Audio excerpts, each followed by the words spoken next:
Deputy CM भट्टी विक्रमार्क मल्लू ने कहा है कि पर्यावरण की रक्षा के लिए तेलंगाना राज्य में संरचनाओं का निर्माण जीवन का एक तरीका बनना चाहिए। वहीं हाईटेक में आयोजित ग्रीन प्रॉपर्टी शो की समापन बैठक में मुख्य अतिथि के रूप में उपस्थित थे। हरित जीवन हमारे लिए नीति बनानी चाहिए। हम अपनी आने वाली पीढ़ी को हरित विरासत सौंपना चाहते हैं। उन्होंने कहा 50% से पानी और 40% बिजली बचाने वाली हरित इमारतों के लिए तेलंगाना राज्य सरकार की ओर से प्रोत्साहन और पूर्ण समर्थन दिया जाएगा। डिप्टी सीएम ने बुलडोजर से हरित इमारतों का निर्माण किया है। इस तरह से करने को कहा है कि आम आदमी उन्हें खरीद सके। उन्होंने हैदराबाद को दुनिया भर के निवेशकों के लिए स्वर्ग बताया है। उन्होंने कहा कि यहाँ जलवायु, जल आपूर्ति, निर्बाध बिजली आपूर्ति, पर्याप्त भूमि, शांति और सुरक्षा मित्रवत सरकार सब कुछ उपलब्ध है। उन्होंने कहा कि अगर क्षेत्रीय रिंग रोड का निर्माण पूरा हो गया तो तेलंगाना राज्य एक शहरी राज्य में तब्दील हो जाएगा।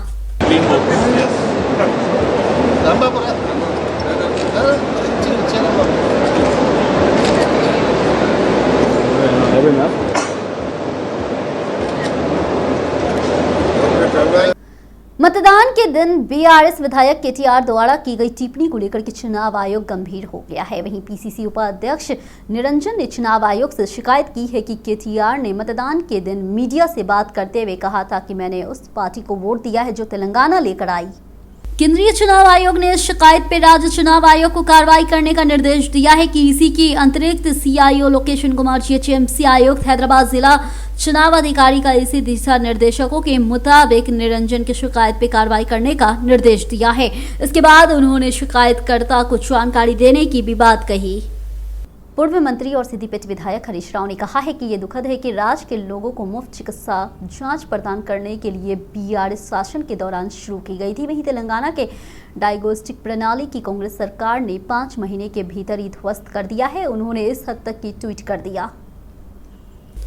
केसीआर ने राज्य भर में 36 डायग्नोस्टिक सेंटर स्थापित किए और 134 प्रकार के चिकित्सा परीक्षण उपलब्ध कराए और चिकित्सा सेवाओं में तेलंगाना का देश एक के लिए उदाहरण के रूप में स्थापित किया गया। लाखों गरीबों और आम लोगों को गुणवत्तापूर्ण चिकित्सा परीक्षण प्रदान करने और वित्तीय बोझ से मुक्त कराने वाले डायग्नोस्टिक सेंटर अब कुप्रबंधक से जूझ रहे हैं। स्टाफ को 6 माह से वेतन तक न देने का दुर्दशा। हरीश राव ने कहा कि ये कांग्रेस सरकार की जन स्वास्थ्य के प्रति लापरवाह रवैया का परिणाम है। भाजपा नेता इटेला राजेंद्र ने आरोप लगाया है कि रेवंत रेड्डी द्वारा किए गए वादों को लागू नहीं किया जा सकता है। मुख्यमंत्री रेवंत रेड्डी की बहुत ही कम समय में लोगों ने आलोचना की है। वे सरकारी आय बढ़ाने से ज्यादा ये सोच रहे हैं कि अपनी आय कैसे बढ़ाई जाए। उन्होंने याद दिलाया है कि केसीआर ने भी ऐसा ही किया था और मारे गए थे। उन्होंने कहा कि निबंधन राजस्व के लिए जमीन की दरें बढ़ाने का विचार सही नहीं है। केंद्रीय मंत्री और बीजेपी तेलंगाना अध्यक्ष किशन रेड्डी ने झूठे अभियानों और झूठे वादों के साथ सत्ता में आने के लिए कांग्रेस की आलोचना की है। केंद्रीय मंत्री किशन रेड्डी ने शहर में आयोजित प्रदेश पदाधिकारी की बैठक में हिस्सा लिया है। इस मौके पर किशन रेड्डी ने राज्य की कांग्रेस सरकार के खिलाफ कड़ी टिप्पणियां की। किशन रेड्डी ने कहा है कि कांग्रेस सरकार सत्ता में आने के 5 महीने के भीतर ही लोगों का विश्वास अब खो चुकी है। उन्होंने कहा है कि सीएम रेवंत रेड्डी ने अपने वादे पूरे करने की ताकत नहीं रखी है। राज्य में एकमात्र राजनीति विकल्प भाजपा है। इस बात की आलोचना की गई है कि रेवंत को केसीआर की तरह समय बिताने की आदत सी हो गई है। वहीं किशन रेड्डी ने कहा है कि संसदीय चुनाव के नतीजों के बाद बीआरएस विधायकों और एमएलसी के लिए पार्टी में रहने की कोई स्थिति नहीं बची। राज्य अभियोजन निदेशक का पद परफेक्ट करने वाले अधिवक्ता को दिया जाना चाहिए। वकील मंच सामाजिक न्याय के राज्य महासचिव नारायण स्वामी कुरुमा ने मांग की है कि आरोप है कि अभियोजन निदेशक में अवैध नियुक्ति की गई है। जियो ने नंबर 16 लाया और कहा है कि अभियोजन निदेशक वरिष्ठ कार्यकाल पीपी के कार्यक्रम के खिलाफ काम कर रहे हैं। राज्य भर में कई वकीलों ने पीपी और एपीपी द्वारा उनके साथ किए जा रहे अन्याय को समझाने और उनके लिए न्याय मांगने के लिए उनसे संपर्क किया गया है। उन्होंने खुलासा किया है कि उनके वकील फॉर्म फॉर सोशल जस्टिस वकीलों के लिए न्याय सुनिश्चित करने के लिए कड़ी मेहनत कर रहा है। मेडचल जिला प्रजातिगुड़ा नगर निगम बीआरएस पार्टी के मेयर जक्का वेंकट रेड्डी और कुछ नगर सेवक के अपहरण का प्रयास किया गया है। हाल ही में बीआरएस पार्टी के अध्यक्ष और प्रजातिगुड़ा नगर निगम के उप महापौर सहित कुछ नगर सेवक कांग्रेस पार्टी में शामिल हुए। जबकि नगर सेवक मेयर जक्का वेंकट रेड्डी पर अविश्वास प्रस्ताव लाने की कोशिश कर रहे हैं। उन्होंने मिर्चल जिला कलेक्टर से उन पर अविश्वास प्रस्ताव पारित करने का अनुरोध किया। चुनाव आचार संहिता की पृष्ठभूमि में जिला कलेक्टर ने 6 जून को अविश्वास बैठक आयोजित करने का निर्देश जारी कर दिया है। वहीं परिणाम स्वरूप मेयर जक्का वेंकट रेड्डी ने दुख व्यक्त करते हुए कहा है कि जब वे अपना समर्थक नगर सेवकों के साथ सूर्यापेट में शमशाबाद नोवाटेल जा रहे थे तो कांग्रेस के पार्षद अमर सिंह ने उनकी कारों का पीछा किया और उन्हें आतंकित किया। कांग्रेस पार्टी के नेता तुंगतुर्ती रवि ने सोशल मीडिया पे गलत प्रचार करने के लिए बीआरएस पार्टी के मेयर जक्का वेंकट रेड्डी को आड़े हाथों ले लिया है। बीआरएस पार्टी के नेताओं ने रोष व्यक्त करते हुए कहा है कि वे कांग्रेस पार्टी के खिलाफ दुष्प्रचार कर रहे हैं। कांग्रेस पार्टी के नगर सेवक अमर सिंह पर घटकेसर टोल गेट पर बीआरएस पार्टी के नेताओं ने हमला किया है। कांग्रेस पार्टी के नेता दरगाह दयाकर रेड्डी ने कहा है कि जब्ती हमले और आपराधिक मामलों की संस्कृति केवल मेयर जक्का वेंकट रेड्डी पे लागू होती है। उन्होंने कहा है कि उन्होंने इसी मुद्दों पर घटकेसर पुलिस स्टेशन में पार्टी के खिलाफ प्रचार करने वाले के खिलाफ सख्त कानूनी कार्रवाई करने के लिए शिकायत दर्ज कराई है। तेलंगाना के सनसनीखेज फोन टैपिंग मामले में एक और अहम घटनाक्रम हुआ है। जिस थाने में मामले की जांच हो रही है उसके क्षेत्र बदल दिए गए हैं। उन्हें बंजारा हिल्स से जुबली हिल्स पुलिस स्टेशन के स्थानांतरित कर दिए गए हैं। इस मामले में आरोपी को बंजारा हिल्स थाने के ही टास्क फोर्स के पूर्व डीसीपी राधा किशन राव ने अहम जानकारी मिली थी। हालांकि अधिकारी ने इस बदलाव के कारणों को स्पष्ट नहीं किया। इस बीच फोन टैपिंग मामले की जांच जोरों पे चल रही है। ऐसा लगता है कि जांच अधिकारियों ने अहम सबूत जुटा लिए हैं। खबर है कि अधिकारी इस सिलसिले में और गिरफ्तारियां करने की तैयारी कर रही है। खबर है कि कुछ पुलिस अधिकारियों और अन्य लोगों की भी गिरफ्तार होने की आशंका जताई जा रही है। एक्ट्रेस हेमा ने साफ किया है कि बेंगलुरु रेप पार्टी में उनका कोई लेना देना नहीं है। उन्होंने इस बात से इनकार किया है कि कन्नड़ मीडिया ने ये खबर प्रसारित की थी कि वह उस पार्टी में थे। इन सभी को फर्जी खबर बताकर खारिज कर दिया गया है। उन्होंने कहा कि वह कहीं नहीं गई हैं और हैदराबाद के एक फार्म हाउस में आराम कर रहे हैं। उन्होंने कहा है कि उन्हें नहीं पता है कि उस पार्टी में कौन था। इस हद तक कि हेमा ने सोशल मीडिया पर एक वीडियो जारी किया है। उन्होंने अपने प्रशासकों से अपील की है कि वे उनके बारे में झूठी खबरें पर विश्वास न करें।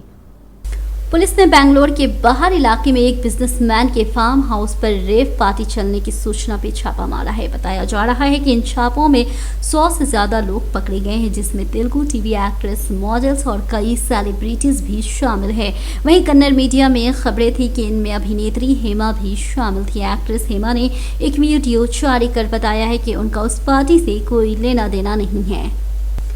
हयात नगर मंडल के कमला नगर में कॉलोनी निवासियों की शिकायत है कि सफाई कर्मचारी अपना कर्तव्य ठीक से नहीं निभा रहे हैं। उपनिवेशियों अक्सर शिकायत करते थे कि ध्वनि स्वच्छता कर्मचारी अपने कर्तव्यों का ठीक से पालन नहीं कर रहे हैं। वहीं कल्ले नवजीवन रेड्डी ने कहा है कि कॉलोनी में जगह जगह कूड़ा बिखरा होने से कॉलोनी के निवासियों को बीमार होने का खतरा बढ़ गया है। सफाई कर्मचारियों को चेतावनी दी गई है कि अपने कर्तव्यों को ठीक से निभाएं और कॉलोनी वासियों से प्राप्त किसी भी शिकायत पर कार्रवाई की जाए। इस कार्यक्रम में कमला नगर वेलफेयर एसोसिएशन के अध्यक्ष टीवी राव, महासचिव शुभा राव, कॉलोनी वासी व अन्य लोग शामिल हुए हैं। तेलंगाना राज्य में शिक्षा पात्रता परीक्षा शुरू हो गई है। पहली बार टीईटी परीक्षा कंप्यूटर आधारित मोड पे ऑनलाइन आयोजित की जा रही है। वहीं टीईटी परीक्षा 2 जून तक प्रतिदिन 2 सत्रों में चलेगी। पुलिस ने परीक्षा केंद्रों पर कड़ी सुरक्षा व्यवस्था की है। टीईटी परीक्षा एलबी नगर इलाकों में 2 केंद्रों पर आयोजित की गई थी। हयात नगर स्थित Ayaan digitals Pallavi engineering college में एक केंद्रीय स्थापित किया गया है। हयात नगर आयान में 2 पालियों में 985 लोग ने परीक्षा दी है। पल्लवी इंजीनियर कॉलेज में 2 पालियों में प्रत्येक पाली में 100 लोगों ने परीक्षा दी। मालूम हो कि हर साल मार्गशिरा करते के मौके पर बितनी परिवार के सदस्य हैदराबाद के प्रदर्शनी मैदान में मछली का प्रसाद चढ़ाते हैं। वहीं बितनी परिवार इस साल भी मछली का प्रसाद वितरण करने के लिए तैयार है। उन्होंने इसका खुलासा मीडिया के सामने किया है। इस साल मृगशिरा का प्रवेश शनिवार 8 जून को प्राप्त 11 बजे होगा। 8 जून की सुबह 11 बजे से 9 जून की सुबह 11 बजे तक नामपल्ली प्रदर्शनी मैदान में मछली प्रसाद का वितरण किया जाएगा। उन्होंने कहा है कि भक्तों का मछली का प्रसाद पूरी तरह मुफ्त उपलब्ध कराया जाएगा। उन्होंने कहा कि विभिन्न फाउंडेशनों के सहयोग से श्रद्धालुओं को 24 घंटा निःशुल्क चिकित्सा सेवा, भोजन सुविधा और अच्छी जलापूर्ति उपलब्ध कराई जाएगी। इसमें कहा गया है कि हम दमा, खांसी जैसी सांस संबंधित बीमारियों को रोकथाम के लिए मछली औषध का प्रसाद उपलब्ध करा रहे हैं। उन्होंने उन्होंने सरकार से मछली प्रसाद वितरण के लिए उचित व्यवस्था करने को कहा है, जैसे पिछली सरकारों ने सारी व्यवस्था की थी। उन्होंने कहा है कि मछली प्रसाद के लिए आने वाले श्रद्धालुओं के लिए बिना किसी परेशानी के सभी व्यवस्था की जा रही है। सरकारी जमीन पे अवैध कब्जा करने वाले अधिकारियों को डंडा चला है। जी हां, रंगारेड्डी जिला अब्दुल्लापुर में निमंडल पशु मामला राजस्व सरकारी भूमि पर अवैध रूप से 20 घंटे की सरकारी भूमि पे कब्जा कर लिया और विशाल रोड का निर्माण किया है, जिससे राजस्व अधिकारियों ने ध्वस्त कर दिया। पशु मामूला गांव के राजस्व के अंतर्गत सर्वे नंबर 422 की सरकारी जमीन पे लक्ष्मण रेड्डी नाम के व्यक्ति ने 20 खंडों की जमीन पे कब्जा कर लिया है और शेड बना दिया है। कुछ ग्रामीणों की शिकायत पे राजस्व अधिकारियों ने अवैध ढांचे को ध्वस्त कर दिया है। सरकारी जमीन पे कब्जा करने वाले के खिलाफ कार्रवाई के लिए राजस्व अधिकारी पुलिस में शिकायत दर्ज कराएंगे। मुख्यमंत्री रेवंत रेड्डी की अध्यक्षता में सचिवालय में कैबिनेट की बैठक हुई है। सीएम रेवंत रेड्डी की अध्यक्षता में हुई बैठक में संबंधित विभागों के मंत्री और वरिष्ठ अधिकारी शामिल हुए। इसी मानदंडों के मुताबिक सीएम रेवंत रेड्डी की अध्यक्षता में कैबिनेट बैठक आयोजित की गई है। कैबिनेट में शीर्ष अधिकारी केवल आत्म आवश्यक मामलों पर ही चर्चा करते हैं। कैबिनेट बैठक का एजेंडा 4 जून से पहले चर्चा किए जाने वाले मुद्दे थे, लेकिन मुख्यमंत्री रेवंत रेड्डी ने विशेष रूप से उच्च अधिकारियों के साथ लकड़ी की खरीद, खारे फसल योजना और आगामी शैक्षणिक वर्ष से संबंधित मुद्दों पर चर्चा की है। उन्होंने 2 जून को परेड ग्राउंड पर राजस्व दिवस समारोह आयोजित करने का संबंध भी चर्चा किया है। अमीनपुर मंत्री श्रीधर बाबू ने अमीनपुर पेदा चेरू प्लॉट के बाढ़ पीड़ितों से मुलाकात की है। वहीं बाढ़ पीड़ितों ने मंत्री श्रीधर बाबू से उनके भूखंडों को जलगमन कर उनके साथ न्याय करने की भी मांग की। अमीनपुर ने जानबूझकर उनके प्लॉट बड़े तालाब में डुबा दिए हैं और कहा है कि उनके साथ अन्याय हुआ है, उन्होंने न्याय चाहिए। वहीं अमीनपुर पेदा चेरू प्लॉट्स जेसी के अध्यक्ष चिरुनामा सत्यनारायण के मार्गदर्शन में उन्होंने मंत्री श्रीधर बाबू से मुलाकात की और अपना समस्या बताया है। वहीं बाढ़ पीड़ितों की समस्याओं पर सकारात्मक प्रतिक्रिया देते हुए मंत्री श्रीधर बाबू ने संगारेड्डी जिला कलेक्टर वल्लूरी क्रांति और अमीनपुर नगर आयुक्त से फोन पर बात की है और विवरण जानने की कोशिश की है। इस कार्यक्रम में जेएसी सदस्य ब्रह्मानंदम राव, वेंकटेश राव, विजय कुमार रेड्डी, एमएमएस बाबू और अन्य उपस्थित थे। देवरकुंजा के पूर्व मंत्री सिद्दीपेट विधायक हरीश राव ने दौरा किया है। वहीं इसी पृष्ठभूमि में पूर्व विधायक रविंद्र कुमार के पिता कनी लाल नायक का हाल ही में बीमारी के कारण निधन हो गया था। मामले की जानकारी मिलने पर विधायक हरीश राव रविंद्र कुमार के आवास पहुंचे और कनी लाल नायक के चित्र पे पुष्पमाला चढ़ाकर उनके परिजनों को सांत्वना दी। बाद में मंत्री हरीश राव ने देवरकुंजा में पार्टी नेताओं के साथ बैठक की है। हरीश राव ने कहा है कि सरकार में स्कूली बच्चों पर लाठियां बरसाई जा रही है और गरीबों के लिए जूता गारंटी लागू की जा रही है। वहीं बेरोजगारों, कर्मचारियों और शिक्षक को धोखा देने के लिए इस सरकार की आलोचना की गई है। हरीश राव ने रोज जताया है कि कहा कि छात्रों और बेरोजगारों की किए गए वादे अब तक पूरे नहीं किए गए हैं। इस कार्यक्रम में हरीश राव के साथ पूर्व विधायक चल्ला धर्मा रेड्डी, नुमोला भगत, जीप अध्यक्ष बांडा नरेंद्र रेड्डी, कंचरला कृष्ण रेड्डी और अन्य मौजूद थे।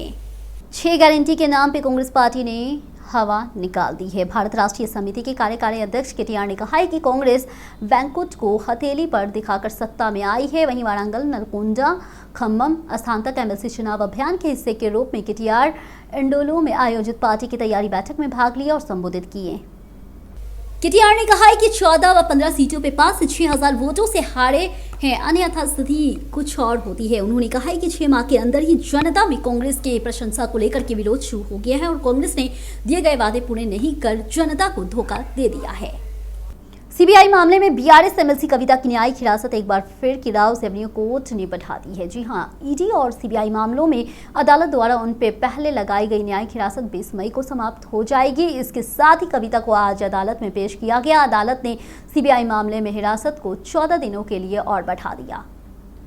15 मार्च 2024 को ईडी अधिकारियों ने कविता के हैदराबाद स्थित आवास पर तलाशी ली है। उससे शाम में गिरफ्तार कर लिया गया है और उसी रात दिल्ली ले जाया गया। वहीं कविता को 16 मार्च को ट्रायल कोर्ट में पेश किया गया है। ईडी ने कविता को शराब घोटाले मामले में किंग पिन होने का दावा किया है। आरोप लगाया कि कविता ने नेतृत्व वाले साउथ ग्रुप से 100 करोड़ रुपए आपके प्रमुख नेताओं तक पहुंचाए थे। ईडी ने ये जानकारी हासिल करने के लिए हिरासत की मांग की है। इसके साथ ही अदालत ने कविता को 2 चरणों में कुल 10 दिनों के लिए ईडी की हिरासत में रहने की इजाजत दे दी है। बाद में 26 मार्च को कविता को न्यायिक हिरासत भेज दिया गया है। कविता को 11 अप्रैल को सीबीआई ने गिरफ्तार किया था और जब वह तिहाड़ जेल में न्यायिक हिरासत में थी तो 3 दिन की सीबीआई हिरासत के बाद उन्हें दोबारा कोर्ट में पेश किया गया। कोर्ट ने सीबीआई मामले में न्यायिक हिरासत में भी लगाम लगा दी है। फिलहाल कविता की 2 मामलों में न्यायिक हिरासत आज खत्म हो जाएगी।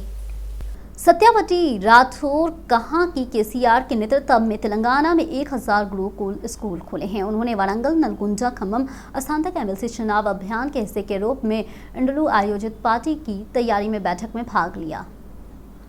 सत्यावती राठौर ने कहा है कि बिहार सरकार ने आरक्षण बढ़ाने के साथ ही आदिवासियों को बढ़ती जमीन दे दी है। उन्होंने कहा है कि केसीआर तेलंगाना में हर परिवार को खुश करने के लिए कई कल्याणकारी योजना लाई हैं। इटेला राजेंद्र ने कहा है कि लोग सोचते हैं कि मोदी तीसरे कार्यकाल चाहते हैं। इटेला राजेंद्र और बीबी पाटिल ने स्थानांतरकों के लिए एमएलसी चुनाव अभियान के हिस्से के रूप में कोडांडा स्थानांतरकों की बैठक में भाग लिया। इटेला राजेंद्र ने कहा है कि नलगुंडा में बीजेपी की जमानत नहीं बचेगी। वहीं बीबी पाटिल ने कहा है कि अमित शाह ने जो कहा था बीजेपी 12 सीटें जीतेगी वो सच होने जा रहा है। उन्होंने ये भी स्पष्ट कर दिया है कि चाहे कितने भी पैसे निवेशन किया जाए, धार्मिकता और न्याय की जीत होगी। Telangana state throw ball association के आयोजित अध्यक्ष डॉक्टर सत्या श्रीरंगम के मुताबिक senior national throw ball champion 6 से 8 जून तक शहर के हयात नगर स्थित what and dead educational academy में आयोजित की जाएगी। उन्होंने सुमाजीगुड़ा प्रेस क्लब में आयोजित कार्यक्रम में हिस्सा लिया। उन्होंने कहा है कि 26 राज्यों के लगभग 750 पुरुषों और महिला एथलीट इस प्रतिष्ठा में आयोजित में भाग लेंगे। वहीं सत्या श्रीगम ने बताया है कि खिलाड़ियों को चयन अधिकारी जर्सी और लोगों को अनवारण 25 मई को हयात नगर में किया जाएगा। फुटपाथ पर अतिक्रमण करने वाले अधिकारियों की नकेल आज एचएमसी और राजस्व अधिकारियों ने कुकटपल्ली एमएमआरओ कार्यालय के आसपास के क्षेत्र के साथ साथ जेएनटीयू रायथू बाजार की ओर के साथ साथ जेएनटीयू जाने वाली मुख्य सड़क पे फुटपाथ पे कब्जा करने वाली दुकानों को हटा दिया।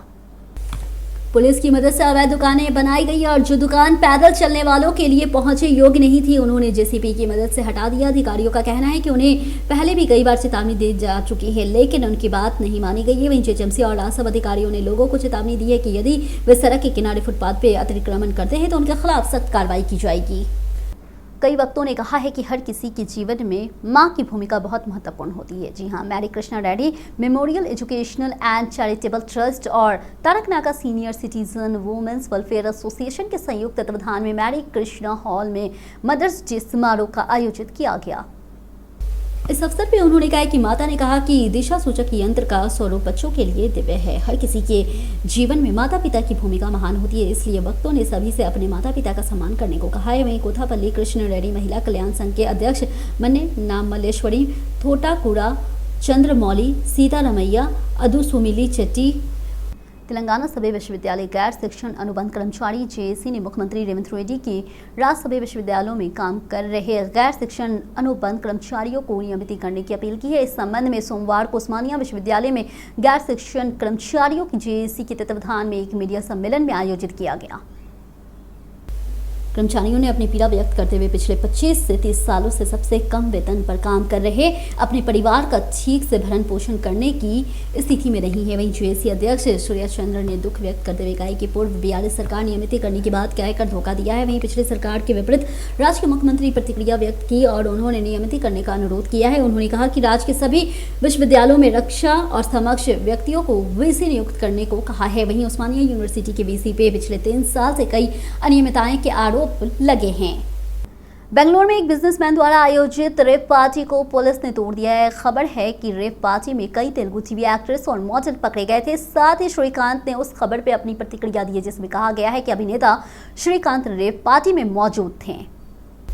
इसके अलावा ऐसी खबर सामने आ रही है कि रेप पार्टी में भाग लेने वालों में वरिष्ठ टॉलीवुड अभिनेता श्रीकांत भी शामिल है। एक वीडियो फुटेज में दिख रहा है कि वह रेप पार्टी से पुलिस जिन लोगों को बाहर लेकर आई है उनमें श्रीकांत जैसे दिखने वाले एक शख्स भी है। इस पर श्रीकांत ने जवाब दिया कि उन्होंने कहा कि इस खबर में कोई सच्चाई नहीं है कि उन्होंने रेप पार्टी में हिस्सा नहीं लिया हो। उन्होंने कहा कि वह हैदराबाद में थे और बेंगलुरु नहीं गए। उन्होंने कहा कि कन्नड़ मीडिया और सोशल मीडिया में आ रही खबरें झूठी है। जिस बेटी को उसके माता पिता ने दंगाई तरीके से पाला उसी ने उसे मार डाला। राजन्ना सिरसिला जिले में हुई ये घटना देर रात सामने आई। तगलापल्ली मंडल के नरेला गांव में चेपाला नरसैया यलवा दंपति की बड़ी बेटी प्रियंका 7 साल में मानसिक बीमारी से पीड़ित थी। हैदराबाद में कई जगहों पर बारिश हो रही है। नामपल्ली, एबर्ट्स, कोठी, बशीरबाग, अफजलगंज, गोशामहल, मल्लेपल्ली, मंगलहाट और अन्य इलाकों में जोरदार बारिश हुई है। कई जगहों पे हुई मूसलाधार बारिश में कई कॉलोनी जलग्रम हो गई है। सड़कों पे जल जमाव के कारण वाहन चालकों को आवागमन बाधित हो गया है। दूसरी ओर जीएचएमसी अधिकारियों ने चेतावनी जारी की है कि शहर में निवासियों को सलाह दी जाती है कि बारिश के दौरान जब तक बहुत जरूरी ना हो बाहर ना निकले। सड़कों पे पानी जमा होने के कारण वाहन चालकों को सावधान रहने की भी सलाह दी जाती है। दूसरी ओर हैदराबाद मौसम विभाग ने कहा है कि बंगाल की खाड़ी में कम दबाव के प्रभाव के कारण तेलंगाना में बारिश हो रही है। कुछ आम लोगों ने उच्च ब्याज दरों की उम्मीद में निजी वित्त में करोड़ों रुपए जमा किए हैं, लेकिन रातों रात संस्थागत बोर्ड पलट गया और घटना हैदराबाद शहर के एबिट्स में घट गई। एबिट्स में श्री प्रियंका इंटरप्राइजेज नाम की एक कंपनी का मानना है कि अगर आप उनके साथ निवेश करेंगे तो आपको बाजार में प्रचलित ब्याज दर से ज्यादा भुगतान करना होगा। इसी तरह इसने कंपनी से एजेंटों को काम पर रखा और आम लोगों को 200 करोड़ रुपए की जमा राशि एकत्र की। इसके बाद ही रातों रात मिले जुले एक बाद संगठन प्रतिनिधियों ने मिलकर बोर्ड का पलटा दिया। इसके परिणाम स्वरूप जिन पीड़ितों को एहसास हुआ कि उनके साथ धोखा हुआ तो उन्होंने न्याय पाने के लिए बशीरबाग CCSPS में आंदोलन शुरू कर दिया है। श्री प्रियंका इंटरप्राइजेज में अब तक करीब 517 लोगों ने डिपॉजिट किया है। पुलिस ने पीड़ितों की शिकायत के आधार पर मामला दर्ज कर लिया और आरोपी की तलाशी कर रही है। हैदराबाद में चोर बेलगाम है। वे महिलाओं के वेश में आए और एक अपार्टमेंट में चोरी की। वहीं प्राइवेट कर्मचारी के वेंकटेश्वर राव SR नगर के एक अपार्टमेंट में रहते हैं। वहीं 16 की रात वह घर में ताला लगाकर परिवार के साथ अंगोल चला गया था। वहीं शनिवार 18 तारीख की सुबह जब गृह स्वामी ने आकर देखा तो घर का ताला टूटा हुआ है। इसकी शिकायत पुलिस से की गई है। पुलिस ने CCTV कैमरे की जांच शुरू की। पता चला कि इस महीने की 18 तारीख की सुबह 2 ठग महिलाओं के भेष में मास्क पहनकर आई और पता चला कि अपार्टमेंट में घर में घुस गए और अलमारी में छिपाए गए 4 तोला सोना और गहने, 1 लाख रुपए नगद और 1 लैपटॉप चुरा लिया गया है। पुलिस मामला दर्ज कर आगे की जांच शुरू कर रही है।